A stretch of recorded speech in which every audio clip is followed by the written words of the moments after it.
what I do to get rid of the overthinking is to play with the children.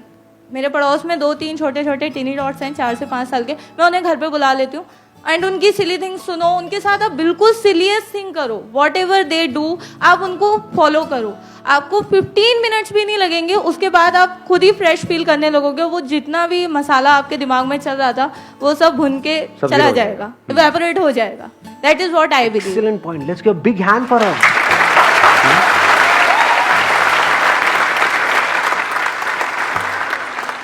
Overthinking की जड़ क्या है? जड़ कहीं बाहर होती है या हम खुद होते हैं?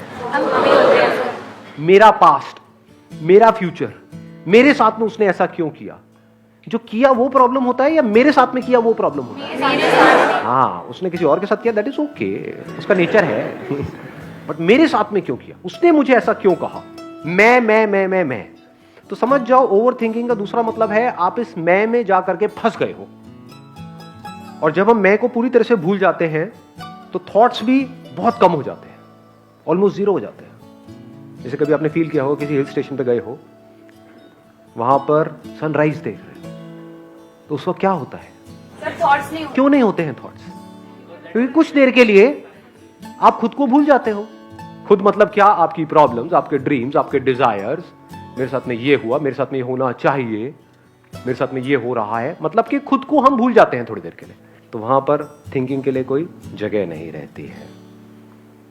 समझ आ रहा है? तो अगर हम कहीं ऐसी जगह पर जुड़ जाएं, यानी कि खुद को भूल जाएं, तो हमारी ओवर थिंकिंग की प्रॉब्लम इमीडिएटली सॉल्व हो जाती है. और बच्चों के साथ में जब हम जाते हैं तो क्या होता है? वही होता है एग्जैक्टली जो अभी मैंने आपको एग्जांपल दिया, जो पहाड़ पे होता है. सबसे बेस्ट आइडिया है ये, मतलब इससे बढ़िया कोई आइडिया हो नहीं सकता है कि अगर आपके खुद के बच्चे नहीं भी हैं, जायज या ना जायज व्हाटएवर, तो क्या कर सकते हो? पार्क में जाकर के जहां पर बच्चे खेल रहे हैं उनको देखते रहो, उनके खेल में एक हो जाओ. ऐसा कर सकते हैं? नहीं कर सकते.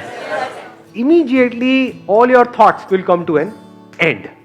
बजाय कि वहां पर जाकर के बैठो और देख करके अपने बारे में सोचो कि वो बचपन के दिन भी क्या दिन थे, तब तो और उलझ जाओगे. अरे क्या ये जिंदगी है, ये है वो है. नहीं, उनकी खुशी में आप खुश नहीं हो सकते क्या? अगर दूसरों की खुशी में आप खुशी महसूस करते हो तो आप दुखी नहीं हो सकते, क्योंकि इस दुनिया में खुशी की कोई कमी नहीं है. और औरों की खुशी से दुखी होते हो तो आपकी जिंदगी झंड है. क्यों? देखना, समझना ना, बड़ा इंटरेस्टिंग कुछ निकल के आ रहा है. क्या है ना, पहले से कुछ भी प्लान नहीं है, तो कुछ मैं देखता जा रहा हूं और आपके साथ शेयर करता जा रहा हूं. देखो, बड़ा कमाल का कुछ है.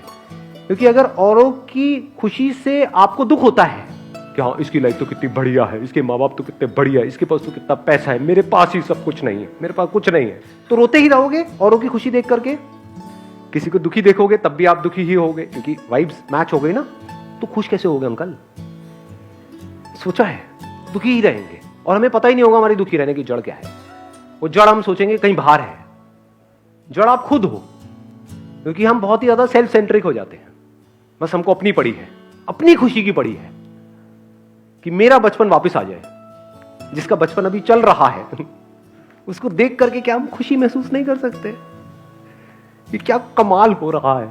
तो ऐसी फीलिंग आनी चाहिए बच्चों को देख करके, क्योंकि अभी उनकी हेल्थ भी परफेक्ट है, कचरा दिमाग में भरा नहीं है. जो पूरी दुनिया का काम है अंदर कचरा भर देना, तरह तरह का dreams, goals, ambition, so called future. अभी फ्यूचर क्रिएट नहीं हुआ है यहां पर, पास्ट क्रिएट नहीं हुआ. पास्ट है ही नहीं तो क्रिएट कहां से होगा? सिर्फ प्रेजेंट ही प्रेजेंट है उनके पास में.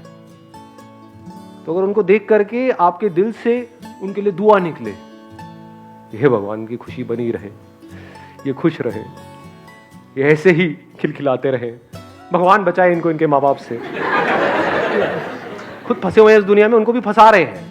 जो भी आजाद है उनको बांध रहे हैं. क्या जरूरत है बांधने की?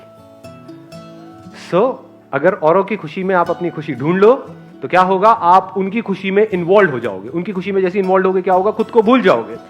जैसे ही खुद को भूल जाओगे, थिंकिंग गायब. फिर जब वो माइंड पूरी तरह से पीसफुल होगा, उस टाइम पे जो भी आपकी प्रॉब्लम है उसको अपने आप से क्वेश्चन पूछो कि क्या प्रॉब्लम है मेरी लाइफ में, कोई प्रॉब्लम है भी या नहीं है.